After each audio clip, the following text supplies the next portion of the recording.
ముందే కేఆర్ఎంపై తీర్మానం చేసింది ప్రభుత్వం అంటూ హరీష్ రావు చెప్తా ఉన్నారు. ఇది కేఆర్ఎం బీఆర్ఎస్ సాధించినటువంటి విజయం. తీర్మానంపై అభ్యంతరాలు అయిన మద్దతు. కృష్ణా జలాలపై ప్రజెంటేషన్ సత్యదూరంగా ఉంది. అధికారులపై నేపాన్ని నెట్టి తప్పించుకునే యత్నం. ప్రాజెక్టులో వారి కేటాయింపుపై లేఖ రాయాలి. 6 నెలల్లోగా ప్రక్రియ పూర్తయ్యేలా చూడాలి.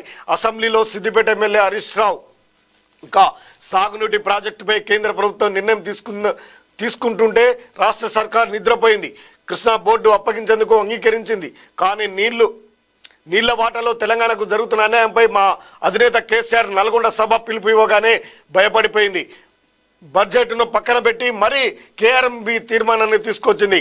ప్రాజెక్టులను ఇవ్వబోమంటూ కేంద్రానికి లేఖ రాసింది. ఇది బీఆర్ఎస్ రాష్ట్ర ప్రజలు సాధించిన విజయమని మాజీ హరీష్ రావు అన్నారు. కృష్ణా జలాలపై నీటిపారుదల శాఖ మంత్రి Uttam Kumar Reddy power point presentation అనంతరం బీఆర్ఎస్ తరఫున హరీష్ రావు మాట్లాడారు. పీపీటీ సత్యదూరం ఉందని ఆరోపించారు.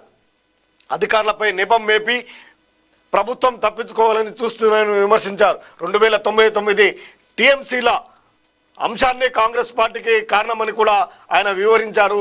ఇక కేఎంబీఆర్పై తీర్మానం, బడ్జెట్ సంబంధించినటువంటి అంశాలను పక్కా పెట్టి కేఎంఆర్పై తీర్మానం చేయడం అంటే అది చలో నల్గొండ కేసీఆర్ పిలిపించినటువంటి దానికి భయపడి ప్రజలకు వివరించే అవకాశం ఉంది కాబట్టినే భయపడే తీర్మానం చేశారంటూ అంటున్నటువంటి వార్త ప్రధానంగా. పాపాల భైరవుడు అసెంబ్లీలో సచివాలయ నిర్మాణం ఖర్చంతా